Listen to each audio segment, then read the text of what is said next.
Alright, I saw I first heard about the cartoon this morning when I was listening to the Steve Harvey show.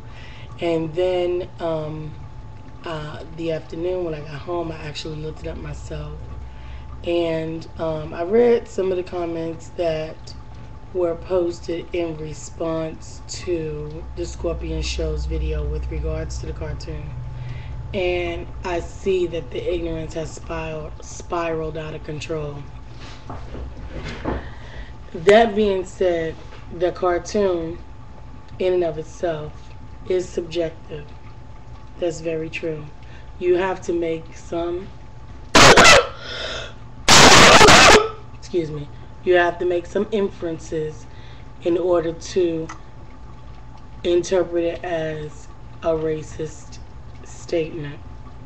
That being said, I interpreted it as a racist statement. And I also believe that the responsibility or the onus should be on the editors and the editors-in-chief of the New York Post, that if there was a semblance of inappropriateness or a potential to incite a riot, which some interpretations of that particular cartoon could do, then they should have been responsible enough not to include it in their newspaper.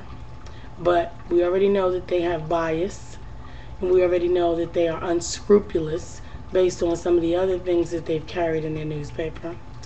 And that being said, we know that there's ignorance in every race, in every nationality, among every socio-economical stature in all the countries of all the world. However, we know that racism, or the divide here in America between blacks and whites is great. It's not unilateral. Every white person is not racist. Every black person is not racist. And I truly believe that, although there are some people that disagree with that. Some people believe that everybody should be painted with the same brush. I don't. I do believe that racism is perpetuated out of perpetuated out of hate and born out of ignorance.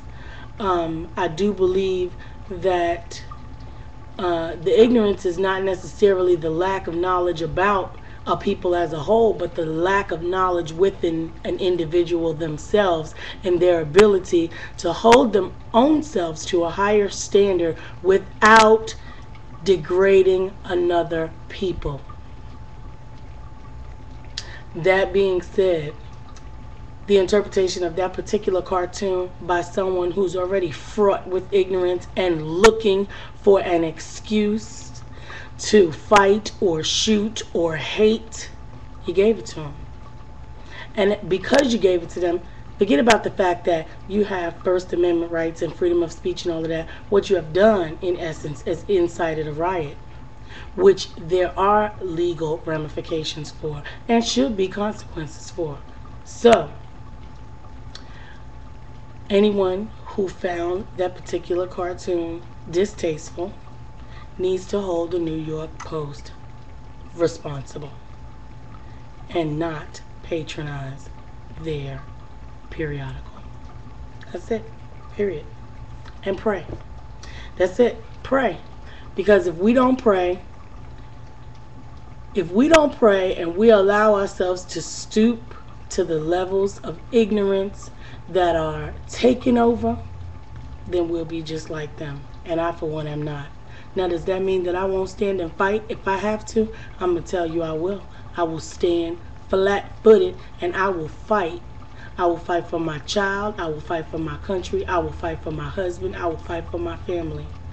But before I fight, as a thinking and intellectual and intelligent person, I'm going to examine all of the options and see if there is another way to deal with the situation before resorting to that.